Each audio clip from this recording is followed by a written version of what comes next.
Hujan. Baiklah hadirin yang berbahagia, selanjutnya kita akan melaksanakan Discuss on the Bridge 2022 Provinsi Kepulauan Bangka Belitung yang akan dipandu oleh moderator hebat Provinsi Kepulauan Bangka Belitung.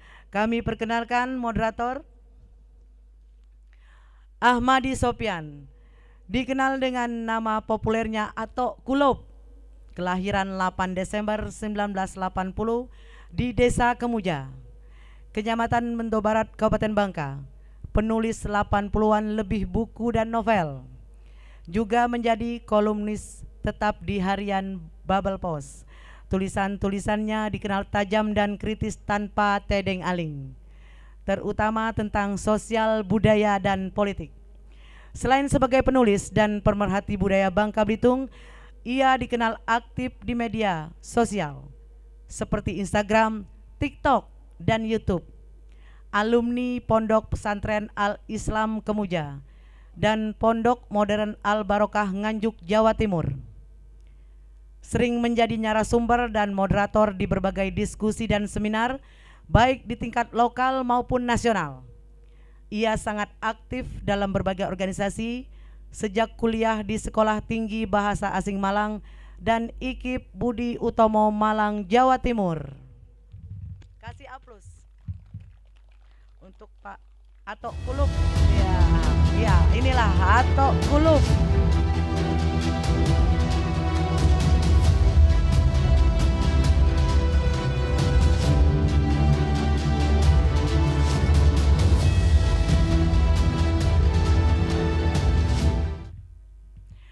Moderator selanjutnya Bang Doni Golput, kelahiran 26 Desember 1970.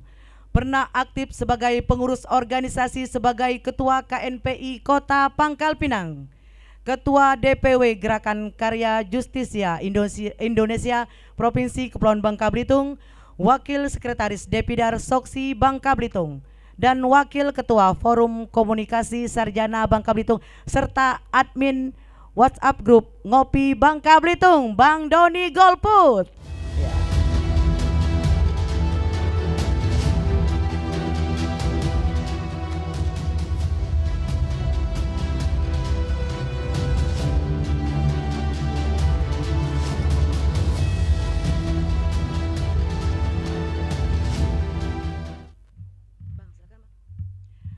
Ya, kami kepada moderator kami persilakan untuk memandu acara Discuss on the Bridge 2022 Provinsi Kepulauan Bangka Belitung. Terima kasih.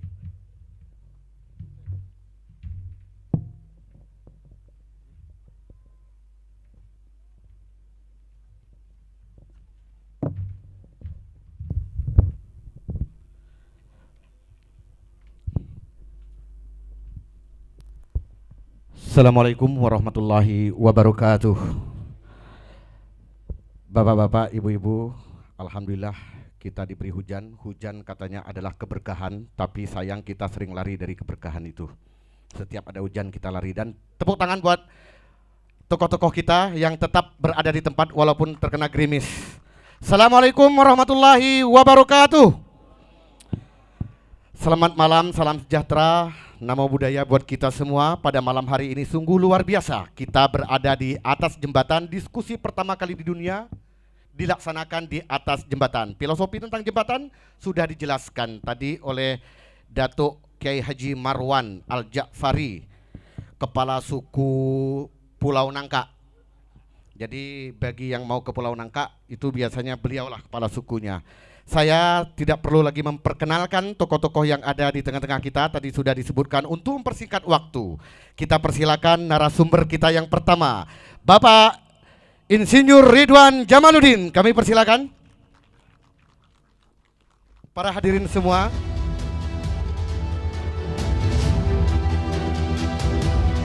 beliau ini adalah putra Bangka Belitung asal Mentok, Kabupaten Bangka Barat. Saat ini sebagai penjabat Gubernur Kepulauan Bangka Belitung yang baru dilantik oleh Bapak Menteri Dalam Negeri Tito Karnavian berdasarkan keputusan Presiden. Sebelum ditunjuk menjadi PJ Gubernur Bangka Belitung, beliau adalah Direktur Jenderal Minerba dan Batubara Kementerian Energi dan Sumber Daya Mineral Republik Indonesia. Terima kasih Pak Ridwan Jamaluddin. Dan pembicara yang kedua siapa? Untuk yang kedua narasumber kita pada malam hari ini, Bapak Ahmad Ardianto untuk tampil ke depan. Beliau adalah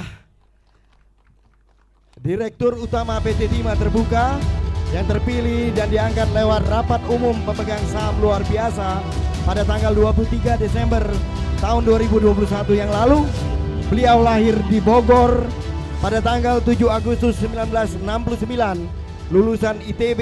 Ini sebelumnya menjabat sebagai Direktur Utama PT Garam Persero dan pernah menjabat sebagai Director of Human Research and Security (EVP) di PT Freeport Indonesia. Silakan. Tepuk tangan buat kedua narasumber. Bung Doni Golput, kita mulai saja. Ini rintik-rintik hujan Pak. Baik, sudah nggak sabar kayaknya kawan-kawan. Kalau Pak Dirut dan Pak Ridwan nggak apa-apa hujan ya. Kayaknya kalau kesetrum saya kena duluan ini. Dan kalau hujan ini biasanya yang keluar bukan cuma kelik panjang atau ikan kelik, tetapi sabe, tepek, apa segala macam keluar semua. Ini nampaknya saya nggak tahu panitia apakah harus dilanjutkan diskusinya atau kita alih di tenda tersebut atau bagaimana. Nampaknya kalau gelukut kita panitia ada tanggung jawab nih. Lanjut. Sepertinya banyak yang lanjut ini. Kita ingin tahu bagaimana seorang gubernur dan dirut PT Timah rela hujan-hujanan. Dan saya minta nanti Pak Dirut kalau saya rada-rada sakit, saya ke rumah sakit mohon ditanggung. Karena tadi sudah dipesan istri saya, jangan hujan-hujanan Mas, dia bilang. Baik, kita terus. Bung Ahmadi silakan dilanjut. Oke. Begini, tolong dipayungin ajudan. Nggak usah. Baik. Sebenarnya pegang kabel ini nih masalah ini. Pak Gubernur. Iya, Pak Gubernur. 3 bulan ini menjadi Gubernur Kepulauan Bangka Belitung. Banyak pertanyaan-pertanyaan orang. Gubernur ini katanya Gubernur tambang. Karena di negeri tambang dan banyak ngurus tambang. Pertanyaannya adalah, kalau selama 3 bulan ini kira-kira apa saja yang sudah dilakukan dan kebijakan apa yang sudah diambil berkaitan dengan posisi Bapak sebagai seorang PJ Gubernur Kepulauan Bangka Belitung. Dan kami bangga, Gubernur Kepulauan Bangka Belitung masih putra daerah. Pastinya cinta itu tidak akan pernah lekang. Kepada Pak Gubernur kami persilakan. Terima kasih Ato Kulub, teman-teman sekalian, selamat malam. Assalamualaikum warahmatullahi wabarakatuh. Waalaikumsalam warahmatullahi wabarakatuh. Sebelum menjawab itu, saya pertama tadi mau melanjutkan filosofi jembatan ini. Salah satu yang paling berkesan memang selama masuk sini adalah begitu hiruk pikuknya WA Group yang tidak terjembatani hati nuraninya gitu. Jadi kalau baca WA Group itu sudahlah, kita rasanya bukan manusia aja yang di situ. Bang Patrice Lumumba tadi bilang begitu. Tapi dengan acara malam ini di atas jembatan ini, saya ingin memanfaatkannya untuk menyambung, menjembatani tali silaturahim di antara kita dan menjembatani juga diskusi-diskusi yang sifatnya substansial. Selama 3 bulan di sini yang saya cari cuma satu sebetulnya. Bagaimana caranya supaya menjadikan masyarakat Bangka Belitung ini sebagai satu keluarga. Beberapa kesempatan tanya Pak Sekda itu. Di kantor pun saya bilang, mari kita bekerja sebagai satu keluarga. Keluarga itu tidak saling menyakiti. Kalau satu sakit dia akan ada yang membantu. Kalau ada yang mengganggu akan ada yang melindungi. Jadi satu hal yang pertama saya lakukan adalah membangun rasa kekeluargaan. Saya meninggalkan Bangka Belitung nggak usah pakai payung, Mas. Nggak usah pakai payung. Ini adalah konsekuensi dari pilihan kita melakukan acara ini di jembatan ini. Mantap, heroik Pak. Jadi datanglah Pak Wiska itu, dia bilang, gimana kalau hujan? Saya bilang, itu lebih dramatis kalau hujan. Nah begini kita. Lebih dramatis. Jadi Bapak Ibu sekalian, saya sekali lagi ingin menyatukan kita dalam satu keluarga. Yang kedua saya ingin membangun semangat positif di antara kita. Saya tidak keberatan berdiskusi, berdebat segala macam, tapi arahnya harus positif. Jadi mari kita bangkitkan semangat positif itu. Kalau kebijakan, saya nggak membuat kebijakan apa-apa. Yang saya jalankan adalah perintah undang-undang saja. Kemudian ketika dilantik pun kami diamanatkan untuk melaksanakan program-program pemerintah nasional. Namun beberapa hal ingin saya lakukan. Yang pertama, tadi ya kalau dengar Bang Budi Semprul membacakan puisi itu, bagaikan kita menonton kembali almarhum W.S. Rendra. Hebat. Puisinya pun tadi langsung dicatat oleh Dirjen Planologi Kehutanan itu. Betapa hebatnya Bang, siapa tadi namanya pengarangnya? Ian Sanchin membuat tulisan itu, membuat puisi itu. Saya sangat membanggakan kemampuan sumber daya manusia Bangka Belitung. Sangat membanggakan bagi saya.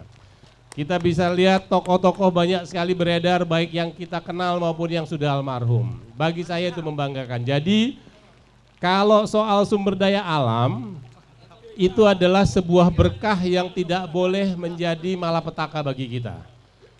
Saya dengan latar belakang sekolah saya selalu mengatakan segala sesuatu yang diciptakan oleh Tuhan di muka bumi ini ada manfaatnya.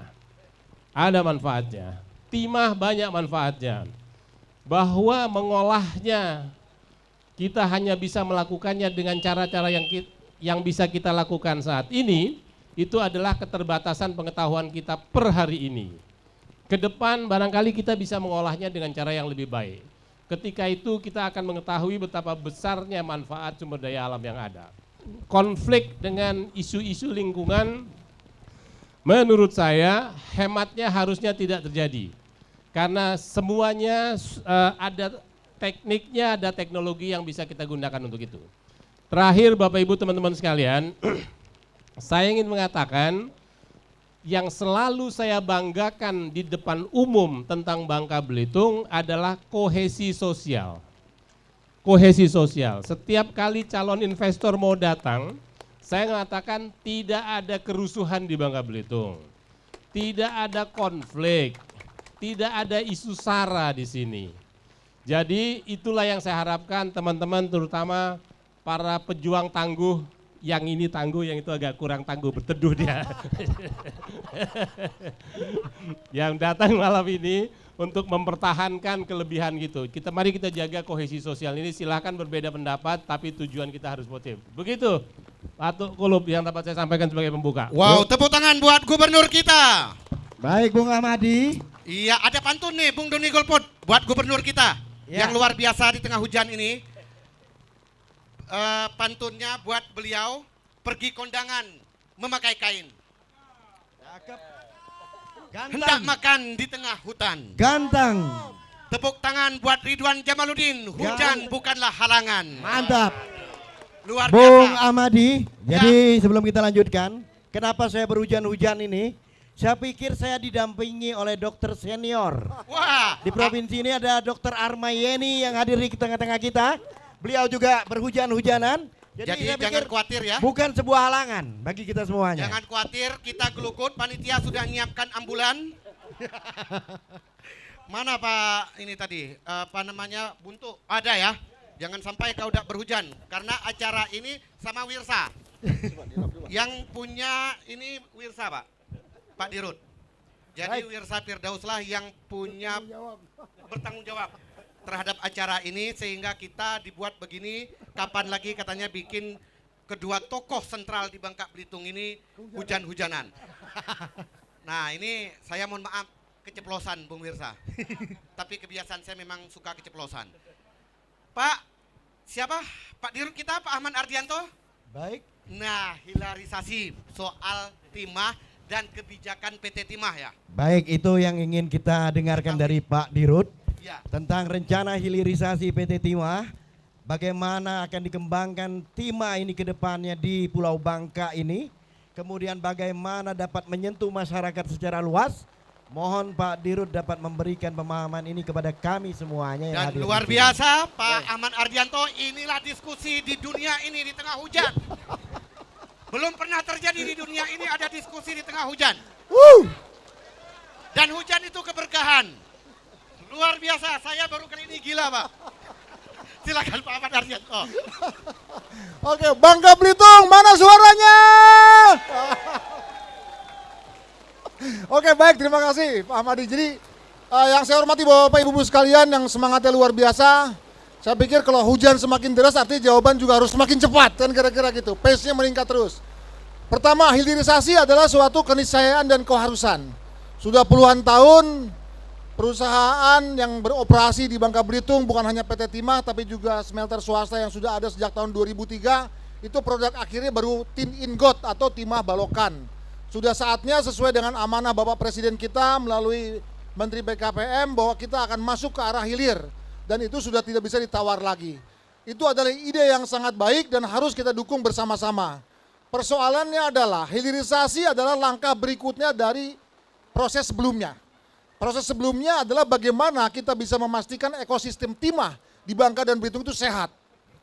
Kalau ekosistem timah di Bangka Belitung sehat, maka program hilirisasi tentu akan menjadi lebih mudah, lebih cepat dilaksanakan, dan lebih cepat juga memberikan manfaat bagi Bangka Belitung khususnya dan juga bangsa Indonesia pada umumnya. Tantangannya adalah bagaimana sekarang kita bisa menciptakan ekosistem timah Indonesia yang sehat. Atau lebih dalam lagi, apa definisi ekosistem timah Indonesia yang sehat? Ya, setelah kita melihat bersama sejarah ya, produksi timah, penambangan timah, peleburan timah sejak tahun 1700 bergeser ke zaman Hindia Belanda, bergeser ke zaman kemerdekaan, bergeser ke zaman reformasi, dan sekarang kita tiba saatnya di masa reformasi, maka kita simpulkan bahwa ekosistem timah Indonesia yang sehat itu harus mempunyai 5 syarat. Yang pertama, para pelaku penambang timah rakyat itu harus mendapatkan penghasilan yang pantas.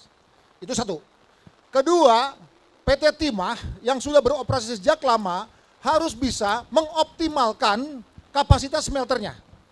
Jangan sampai seperti sekarang, kapasitas 50.000, dapat bijinya cuma 26.000, separuh juga nggak dapat. Padahal IUP-nya cukup banyak. Jadi persyaratannya adalah harus bisa dimaksimalkan smelter yang dimiliki oleh PT Timah. Yang ketiga, smelter-smelter swasta yang sudah ada sejak lama, yang mempunyai izin yang baik, yang mempraktikkan good manufacturing practices, itu juga harus bisa beroperasi lebih jauh. Nah, bagaimana caranya tentu harus didukung dengan aturan-aturan yang memungkinkan smelter tersebut untuk bisa terus beroperasi. Yang keempat, ini sangat penting, penerimaan pajak dan PNBP bagi negara kita itu harus terus meningkat. Tidak boleh naik turun, harus terus meningkat. Kenapa? Karena dengan modal itulah kita bisa membangun Provinsi Bangka dan Belitung. Yang kelima, ini juga yang sangat penting, jangan sampai lingkungan itu rusak seperti apa yang kita saksikan sekarang. Jadi 5 syarat itu, penambang timah rakyat hidup sejahtera, PT Timah dapat mengoptimalkan smelternya, smelter swasta yang beroperasi dengan baik boleh terus melanjutkan operasinya, pajak dan PNBP meningkat, dan lingkungan hidup tetap terjaga. 5 itulah yang harus terwujud kalau kita mau sukses masuk ke hilirisasi. Selanjutnya apa hilirisasi yang akan dilakukan? Kita tahu bahwa pengguna terbesar timah di dunia adalah timah solder. Timah solder yang kita bayangkan, jangan kita bayangkan hanya timah kawat yang kita ikuti pada saat kita SMP, SMA, atau SMK ya. Kita pakai solder, kita panasin, bukan. Sekarang timah solder yang dimaksud adalah sudah timah solder yang diprint di dalam motherboard, di dalam MCB, dalam semikonduktor. Jadi karakteristiknya sudah sangat berbeda. Ada elemen-elemen mineral tambahan, ada kebutuhan-kebutuhan khusus di dalamnya, tapi itu semua adalah produk-produk hilir yang menggunakan timah terbesar di dunia. Kebutuhan kedua adalah digunakan di timah chemical, ya, timah kimia, itu juga sama, penting. Yang ketiga adalah tin plate, ya, atau untuk bahan-bahan kaleng penyimpan untuk mengawetkan makanan. Bapak Ibu sekalian, hilirisasi itulah yang dikejar oleh PT Timah. Roadmap sudah dibuat, tahapan-tahapannya sudah dibuat, embrionya sudah ada, yaitu PT Timah Industri di Cilegon. Ke depan kita akan meningkatkan kapasitas hilirisasi di situ, dan juga pada gilirannya akan kita buat juga pabriknya di Pulau Bangka dan Belitung. Kenapa? Karena sekarang kapasitas penggunaannya baru sampai 4.000 ton per tahun. Sedangkan produksi timah Indonesia adalah 80 sampai 90.000 ton per tahun. Artinya masih banyak timah ingot yang perlu kita olah. Dan saya pikir ini kesempatan bagi Pemda Babel untuk menyiapkan infrastrukturnya, pelabuhan ekspor importnya, peraturan-peraturan daerahnya yang bisa mendukung agar industri hilir timah bisa kita bangun di sini, sehingga Provinsi Babel bukan hanya penghasil timah, tapi juga pusat industri yang berbasis timah. Itu mungkin kira-kira gambaran awalnya. Terima kasih. Baik, saya pikir sudah TikTok antara Timah dengan Pak PJ Gub, tinggal bagaimana kebijakan dan peraturannya, kemudian PT Timah dapat merealisasikan hilirisasi dan terwujud di Provinsi Kepulauan Bangka Belitung. Demikian mungkin. Iya. Dan Buah selasih dibawa kereta. Apa kira-kira? Buah selasih dibawa kereta. Terima kasih Pak Ahmad Ardianto. Nggak, mantap. pening kepala nih lah. Hujan macam ini. Kalau bukan ini gubernurnya dan bukan ini dirut PT Timahnya, saya yakin bubar udah. Ini sangat luar biasa Pak. Kita hujan-hujanan dan tinggal tanggung jawab masing-masing, nanti pulang ke rumah kita kerokan. Bung Doni Golput, kira-kira langsung siapa yang mau bertanya langsung suruh ke depan ya. Baik, jadi karena kondisi Jadi dan jangan di situasi tenda ya, langsung suruh ke tidak depan. ada yang berdiri Siapa di yang tenda. mau bertanya langsung di Yang Doni ingin Golput. menyampaikan masukannya, bukan bertanya ya, mungkin bukan bertanya. Masukan, ya. Mungkin masukan, gagasan, pemikirannya. Ya. Kalau bertanya, ini sisi bukan tanya jawab. Silakan ke depan. Wah, Karena kita Bung bersama-sama. Panglima Johan Morot. Baik. Luar biasa, ini baru seorang namanya panglima siap tampil di depan. Nggak takut hujan, itu namanya Nah, Panglima. ini baru Silakan Bung Panglima. Panglima Johan Morot untuk Baik, dipersilakan menyampaikan gagasannya. Terima kasih dua moderator yang ganteng. Namun izinkan saya berpantun. Pulau Bangka pantainya berbatu. Pulau Belitung pantainya berpasir kuarsa. Assalamualaikum warahmatullahi wabarakatuh. Selamat malam serta salam sejahtera untuk kita semuanya. Yang saya hormati dan sangat-sangat kami cintai dan kami sayangi Bapak PJ Gubernur, Bapak Dirut PT Timah, juga ada tamu agung kita dari dua kementerian, Pak Sekda juga. Hadirin semuanya yang tak dapat saya sebutkan satu persatu namanya. Saya katakan sangat kami sayangi, sangat kami cintai. Oleh karena itulah kadang-kadang kami ya memberi katakanlah masukan. Ya, kadang-kadang mungkin kata Bung Patris Lumumba tadi sakit mata membacanya, sakit telinga mendengarnya. Tapi inilah karena sayang kita kepada Bapak Pejabat Gubernur yang jauh-jauh hari sebenarnya saya udah WA ke beliau. Kalau Bapak jadi PJ Gubernur, insya Allah jadi. Ya. Karena kalau pemilihan kadang-kadang kita keluar 100 miliar belum tentu jadi. Nah, dijawab beliau, Anda benar.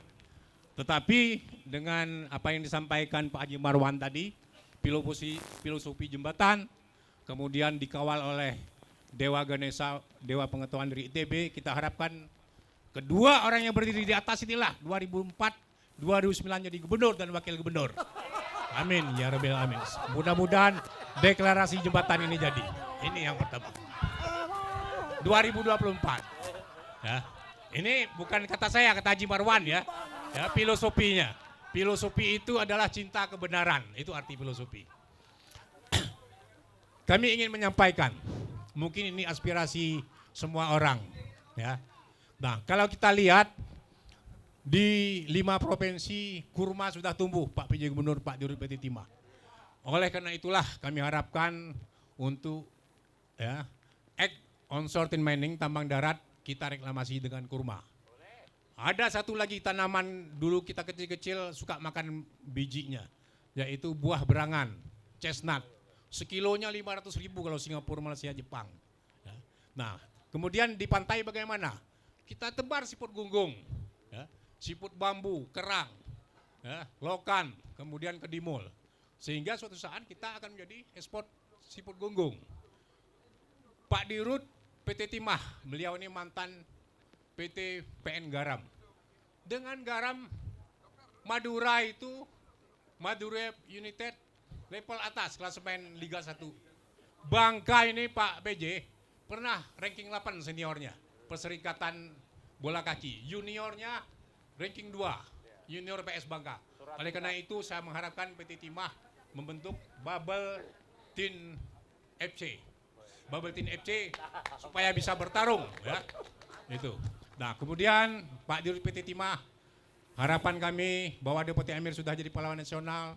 Setelah Jembatan Emas sebagai ikon, kita harapkan monumen Deputi Amir di Bandara Deputi Amir akan menjadi ikon ya, yang akan dilihat orang dan menjadi legasi bagi anak-anak muda kita, semangat juang yang luar biasa. Oleh karena itulah, sekali lagi saya katakan ya, PT Timah sebenarnya sudah siapkan Pak PJ dan hanya 2,5 miliar. Tinggal surat izin dari Pak PJ untuk mendirikan di tanah Pemprov yang di airport itu Pak. Tanah yang segitiga yang sekarang hutan kalau dibangun itu bagus sekali. Kata Pak Sekda sudah didiskusikan dengan Pak PJ ya, nunggu surat PT Timah ke Pemprov untuk minta izin pembangunan itu Pak. Jadi kami rapat beberapa hari yang lalu akan dibuat oleh PT Timah. Nah, yang terakhir sekali ya, masalah tambang rakyat. Kalau kita lihat SPK PT Timah cuma 360 unit yang bisa diakomodir Pak PJ. Dan PT Timah sedang mengajukan ke KLHK 2000 unit sehingga tambang rakyat bisa legal 2000 lebih unit. Oleh karena itu kita harapkan di sini ada 2 kementerian yang hadir membantu ya permohonan PT Timah ini untuk AMDAL 2000 unit tambang rakyat. Nah, inilah yang harus kita perjuangkan. Selain Pak Gubernur juga sedang memperjuangkan WPR karena waktu terbatas, hari hujan ya. Saya sampaikan di sini sekali lagi saya mohon maaf karena sayang kita kepada Pak PJ Gubernur, Pak Dirut PT Timah. Kadang-kadang kita di WA Group ini kita kadang-kadang kata Ahmadi Sopyan sakit mata, sakit telinga mendengar. Tapi inilah sayangnya kami kepada beliau-beliau ini. Bila tapi ya, wassalamualaikum. Oke, waalaikumsalam warahmatullahi wabarakatuh. Datuk Johan Murad atau Panglima, di sini banyak Panglima Pak. Panglima itu sangat banyak sekali di Bangka Belitung dan salah satunya sudah hadir di tengah-tengah kita, jadi acara kita ini aman. Tidak takut hujan, no? Bung Doni Golput, bagaimana? Masih ada pertanyaan atau pernyataan dari kawan-kawan? Baik, kita dengarkan satu lagi. Saya beri kesempatan yang ditunggu-tunggu. Bagaimana memberikan masukan yang positif tentunya dan konstruktif bagi tentunya pembangunan daerah ini ke depannya. Ya, Kemudian karena Bangka Belitung ini sesuai dengan grup ngopi itu semuanya bisa diselesaikan dengan 2 cara, yaitu lempah kuning dan ngopi. Ya, Nah, mantap. jadi semuanya bisa diselesaikan. di Tidak Bangka ada Belitung ini. tidak ada sesuatu yang Semuanya tidak bisa berteman. diselesaikan. Ya. Untuk selanjutnya, saya persilakan yang sudah ada di depan, Bung Hadiama, yang disampaikan mungkin kepada siapa? Lebih konstruktif tentunya ini- memberikan masukan, pemikirannya kepada Bapak PJ Gubernur, Bapak Dirut PT Timah, Bung Hadiama mungkin kita Ini dengarkan bersama. Kalau tadi Panglima ini Sunan Bukit Kuala. Silakan Bung Ama. Terima kasih Bung atas Hadiama. waktunya. Assalamualaikum warahmatullahi wabarakatuh. Mohon maaf Pak PJ Gubernur, mohon maaf Pak Dirut. Kebetulan saya nggak bisa basa-basi kayak orang itu. Saya tutup poin saja apa yang akan saya bicarakan ke Pak PJ Gub dengan Pak Dirut. Ada beberapa hal yang ingin saya tanyakan dengan Pak PJ Gub bahwa ada yang saya perhatikan tuh masalah Satgas kemarin, mohon maaf. Ini tujuannya apa gitu? Karena sampai sekarang ini mandul gitu loh. Apa yang bisa dikerjakan oleh Satgas itu? Kemudian kedua, saya lihat, ya mohon maaf saya kasar Pak. Ini yang diangkat ini kok orang nggak benar semua gitu loh. Orang nggak beres semua. Jadi masa orang nggak beres diangkat jadi ketua Satgas, nggak benar ini menurut saya. Kemudian sayang Pak Sekda nggak di depan itu. Saya ingin tahu bagaimana penyusunan orang-orang yang ada di pejabat di provinsi ini Pak. Saya lihat banyak nggak beres semua. Pada tidak beres semua. Artinya apa Sekda ini cuma duduk nongkrong, jadi duduk di kantor digaji. Apa nggak tahu persoalan yang ada di birokrasi ini? Apa gimana? Sayang Pak Sekda tidak ada di tempat itu gitu. Kemudian apa sih sebenarnya program Pak PJ Gub ini? Walaupun memang itu sudah dari pusat, tapi untuk program yang Bapak katakan untuk penambangan ini, saya pikir tuh, aduh, Kasihan Pak sama masyarakat penambang kecil itu. Kenapa demikian? Mereka mau ngurus perizinan tuh kemana gitu loh. Arahnya kemana nih perizinan nih? Diarahkan kepada siapa? Atau instansi mana? Sementara kalau itu tidak selesai, yang saya takut Pak PJ Gub selanang selonong ke sini sana sini. Kejadiannya saya takutkan kayak di Belitung Pak. Pak Wakil Gubernur jadi bulan-bulanan masyarakat penambang. Kan kami yang sayang Pak PJ Gub kan kacau juga artinya. Kemudian yang saya pikir nanti akan menjadi masalah besar. Kita ingat ketika Hudar Nirani jadi gubernur almarhum, itu di demo Pak kantor gubernur, habis itu kantor gubernur. Nah itu kenapa? Karena perut masyarakat ini lapar Pak. Sementara jalan keluarnya nggak ada gitu loh. Iya, betul. Mau kerja dihajar orang, mau kerja dihajar petugas. Pelakunya masih ada Bang, Pelakunya masih ada. Johan Morot. Kan kasihan Pak. Jadi jangan sampai ini terjadi, tolong mohon diberikan kebijakan-kebijakan tertentu sehingga masyarakat kecil juga ikut nambang. Demikian. Untuk Pak Dirut, Pak ini yang masalah produksi tadi, itu kok bukan produksi yang diangkat. Produksi ini menurun kenapa? Karena staf Bapak yang di bawah itu nggak beres. Saya siap. Mohon maaf, tapi ini untuk perbaikan Bapak. Artinya apa-apa saja yang mesti diperbaiki dari mulai difamnya, dari mulai wasprotnya, wastafnya itu harus diperbaiki nih Pak. Karena mereka di bawah ini yang nggak beres Pak. Termasuk DirOps. Tolong itu diperbaiki. Mohon maaf, terima kasih. Assalamualaikum warahmatullahi wabarakatuh. Oke, tepuk tangan. Itulah Baik. Bung Doni Golput. Ya, jadi saya pikir kita orang menduga-duga seperti apa yang akan disampaikan seorang Adi Ama. Iya. Tapi ternyata sangat-sangat konstruktif apa Ya, yang betul, disampaikan. tepuk tangan buat Adi Ama. Ah, Luar jadi biasa. Dan ciri orang Bangka itu memang ngomong apa adanya. Cuma Ngomong tidak- apa adanya. Tidak membenci Pak. tidak membenci dan Tidak membenci apalagi dendam. bukan ada apanya. Iya. Nah, itu. Betul. Kita beri kesempatan kepada mahasiswa, Pak. Satu lagi, mahasiswa Mahasiswa ya. Iya. HMI Dari untuk HMI. menyampaikan, silakan. Ya, silakan Bung Gilang ya. Baik, bismillahirrahmanirrahim. Assalamualaikum warahmatullahi wabarakatuh. Mohon izin para senior, saya dari HMI MPO Cabang Babelraya hadir pada malam hari ini bersama dua kelompok nelayan. Hadir pada malam hari ini bersama dua kelompok nelayan, satu nelayan Desa Riding Panjang Kecamatan Belinyu, kemudian kawan-kawan nelayan dari Desa Pangkal Nyur Kecamatan Riau Silip. Mereka adalah orang yang sudah berjuang per tahun 2016 melawan aktivitas illegal mining, kemudian melawan kesemena-menaan operasi produksi PT Timah di wilayah Teluk Kelabat Dalam. Saya tidak mengeluh-ngeluhkan atau meninggi-ninggikan dua figur, dua sosok pemimpin di Provinsi Kepulauan Bangka Belitung, Pak PJ Gubernur beserta Pak Dirut PT Timah. Tadi Pak PJ Gub dan Pak Dirut sudah membangun mimpi bersama untuk masyarakat Bangka Belitung yang kemudian saya tarik satu benang merah bahwa ada mimpi untuk membangun keberlanjutan daripada Timah di Provinsi Kepulauan Bangka Belitung ini untuk mampu menjadi penopang pembangunan perekonomian yang berkelanjutan di Bangka Belitung. Tetapi itu semua saya pikir hanya mimpi yang kemudian tidak akan terrealisasi ketika realitanya atau proses aktualisasinya tidak demikian. Kalau di zaman kolonial tahun 1700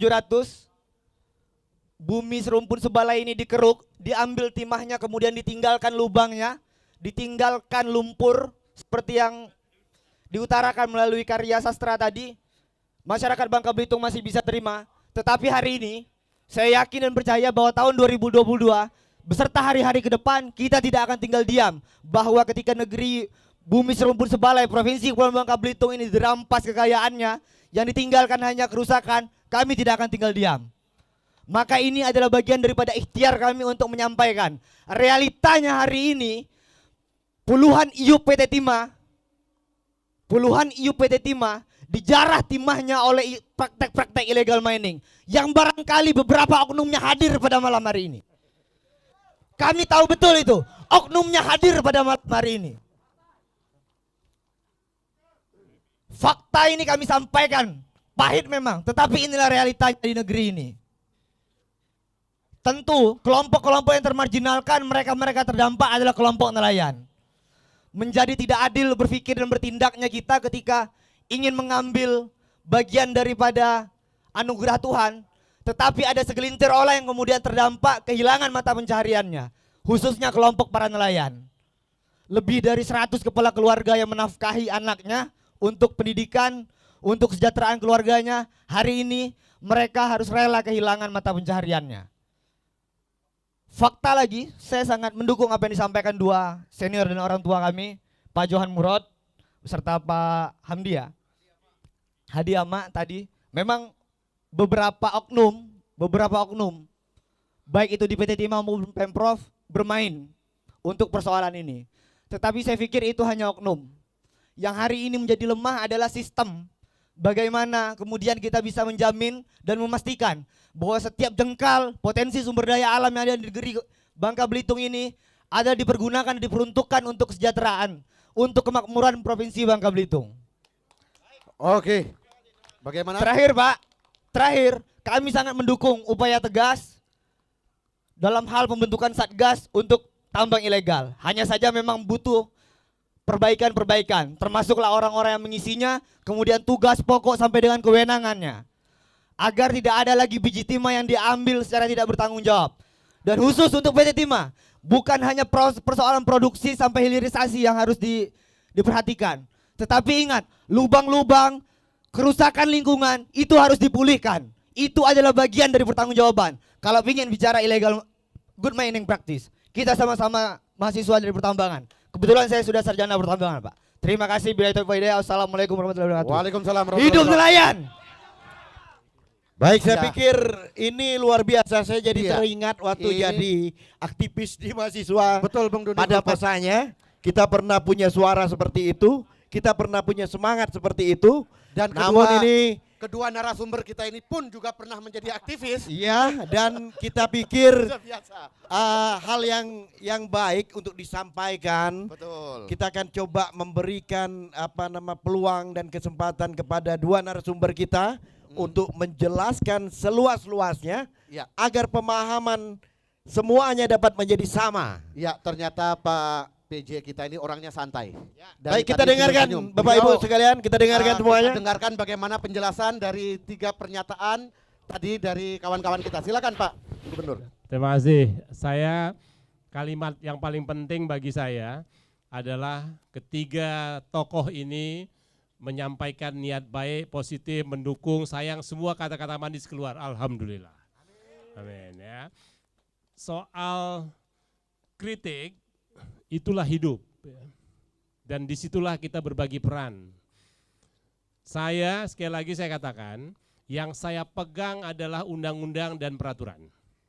Misalnya, Bang Johan Murad selalu menggunakan istilah tambang rakyat.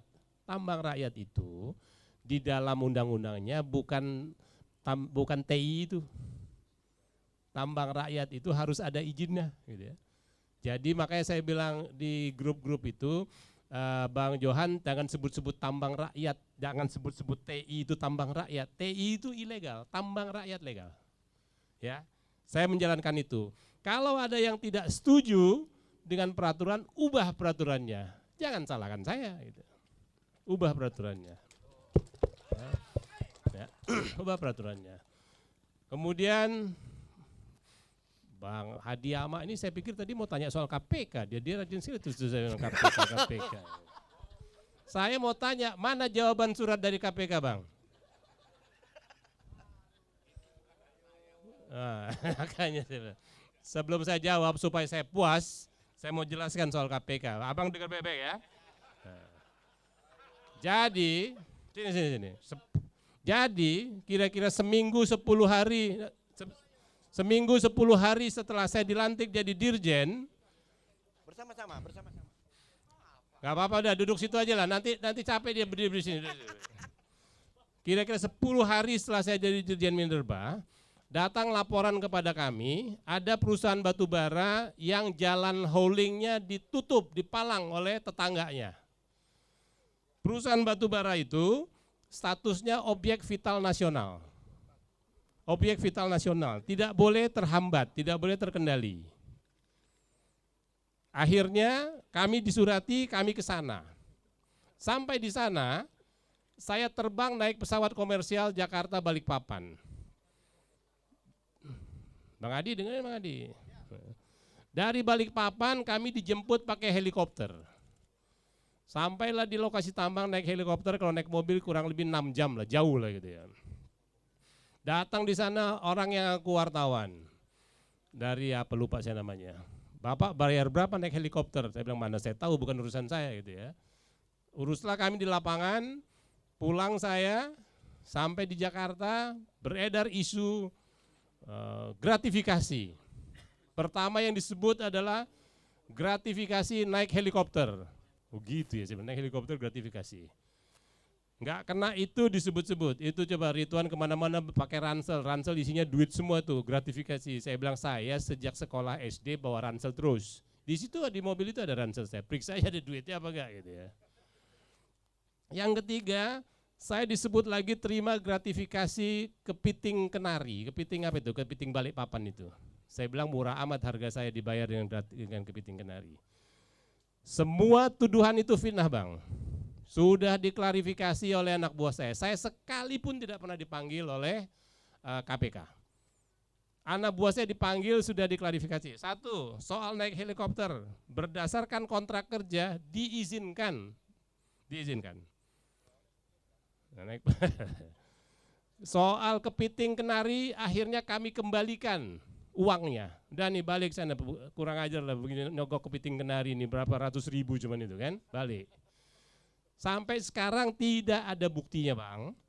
Terakhir kemarin saya sama Pak, siapa tanya Pak itu, Ferry Insani, Bapeda. Pak Tito Karnavian Mendagri menjelaskan, sebelum kami ini dipilih sebagai penjabat gubernur, seleksinya ketat. Ada BIN, ada BAIS, adalah semua, KPK juga ada di situ. Kalau saya terindikasi korupsi, manalah saya disuruh ke sini. Kira-kira begitulah. Ya. Jadi setelah Bang Hadi kirim surat ke KPK itu mudah-mudahan KPK menjawab. Saya mau lihat apa jawaban KPK gitu ya. Dan jangan kecewa kalau ternyata saya nggak korupsi Bang ya. Ya.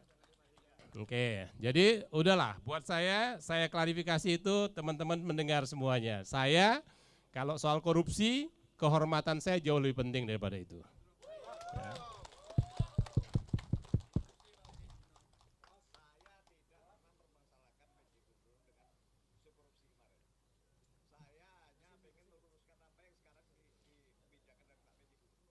Ya sudahlah, kita anggaplah ini jembatan malam ini yang mempertemukan dua isu itu. Baik, selesai saya pikir Ya. Bung Hadi. Udah clear? Udah apa ya? Clear ya? Saya sih nggak apa-apa. Nah, oke, baik, mantap.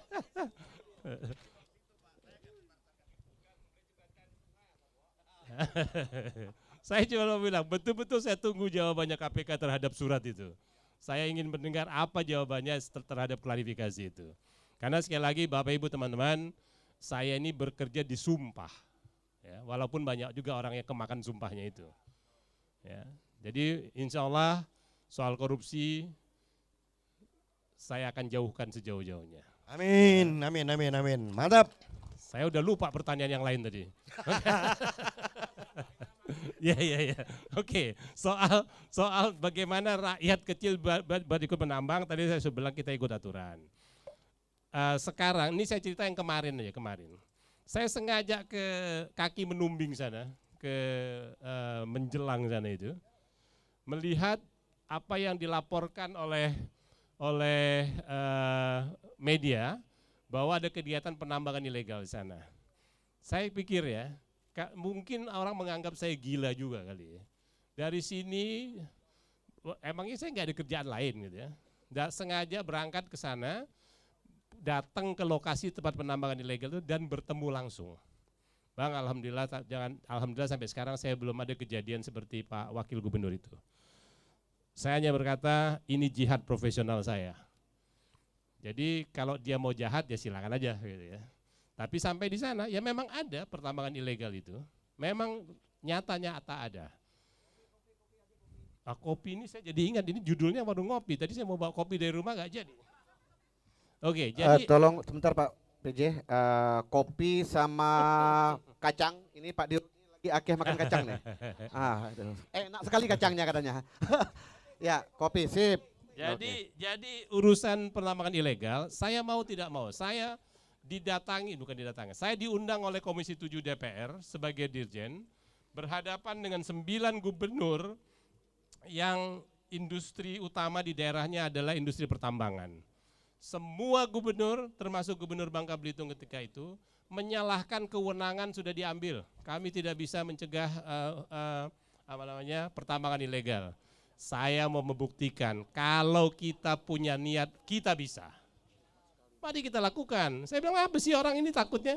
Masyarakat juga nggak akan melakukan itu kalau tidak ada yang mendukungnya.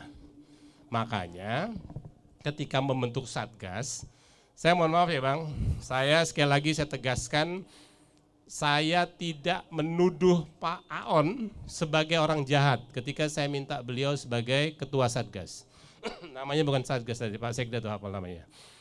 Saya hanya mengatakan negara ini harus kita urus sama-sama. Jangan semuanya diserahkan kepada pemerintah.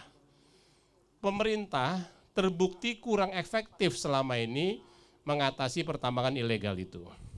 Kan susah nih, ada ribuan orang bekerja secara ilegal, tempatnya terpencar-pencar, di tengah laut pula, emang enak di Mengkubung sana, ngubek-ngubek dari jam 7 pagi, jam 7 malam sampai jam 4 pagi. Strategi saya adalah mencegatnya di smelter. Sehingga para pemilik smelter saya ajak, ayo dong sini sama-sama kita kerja. Dan pemilik smelter harus bertanggung jawab terhadap asal-usul barangnya. Ya saya ajaklah pemilik smelter itu jadi anggota Satgas. Dan itu tidak salah secara ketentuan. Dan sekali lagi saya secara terbuka didengar semua orang seluruh yang mendengar ini, mari kita tidak menaruh curiga. Orang boleh salah, orang selalu. Tapi kalau sekarang ada orang-orang itu mau berbuat baik, harusnya kita sambut. Saya belum melihat ada yang salah dilakukan orang-orang itu. Bahwa ada kecurigaan, selama saya belum punya bukti ya udah saya ajak dia kerja aja. Buktinya sekarang menurut saya orang-orang itu agak berkurang kok, sedikit banyak pasti adalah dampaknya. Walaupun orang bilang ini belum ada dampaknya, tidak ada gitu, coba aja lihat berapa banyak orang berkurang sana gitu ya. Jadi soal Satgas, soal tambang ilegal, begitulah caranya. Bagaimana upaya kita untuk memberikan peluang kepada masyarakat ikut berpartisipasi. Yang pertama saya selalu katakan ikut aturan. Yang kedua, jangan bandingkan proses mengurus itu menjadi resmi dengan proses ilegal gitu.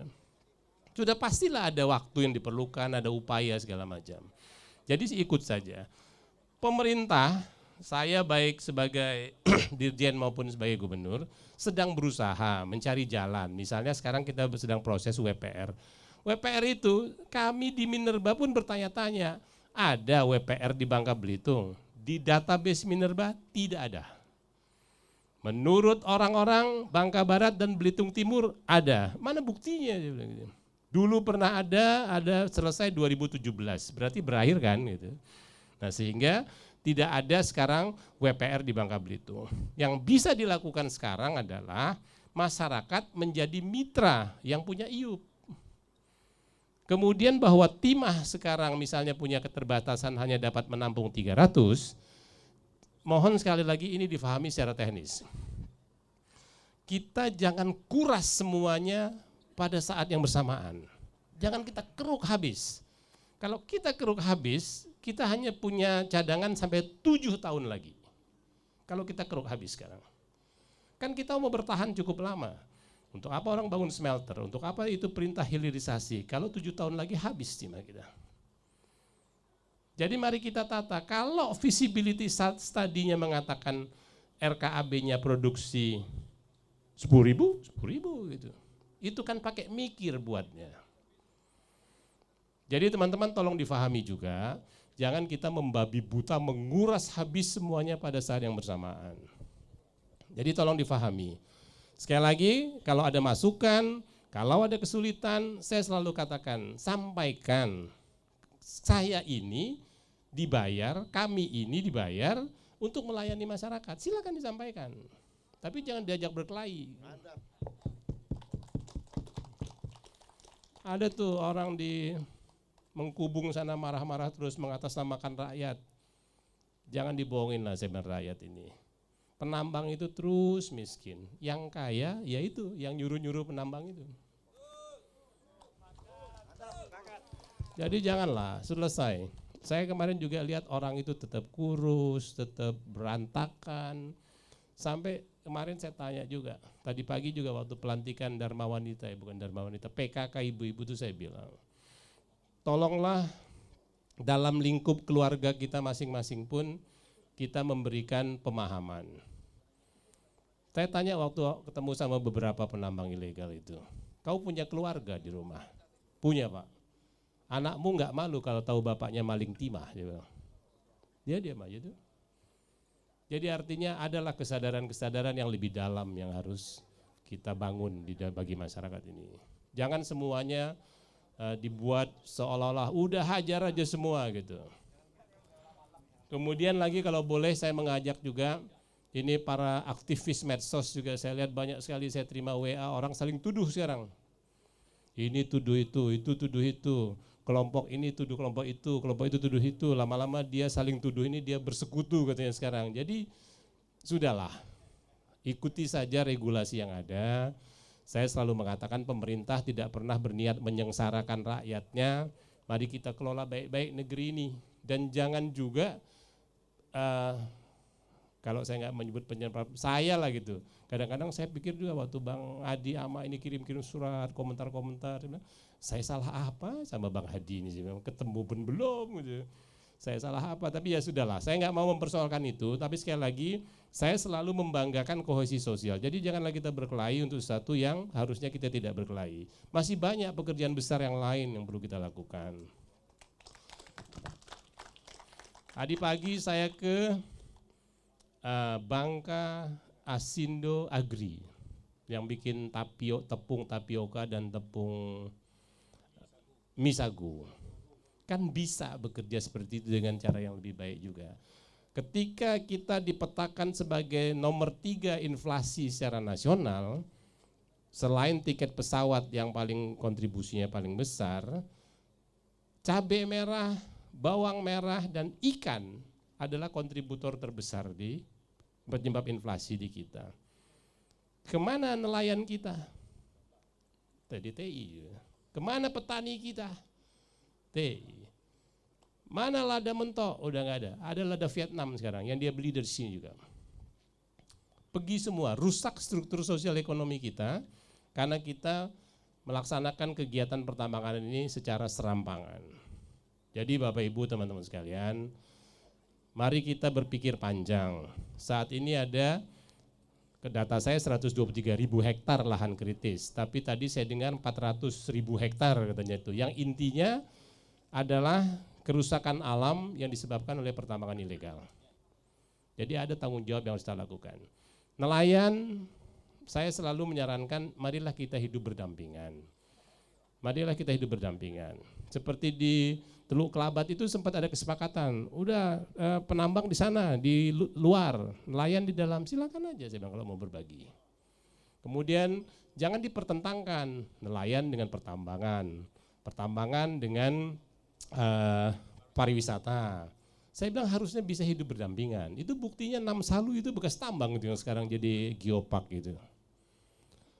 Ya kan, jadi mari kita hidup berdampingan. Kalau tadi Datuk Marwan Al-Ja'fari bilang kaum insinyur ini banyak kelihatan hebat-hebat, saya tuh kadang-kadang berpikir, kalau serba tidak boleh, untuk apa kami jadi insinyur? Udah tidur aja semua.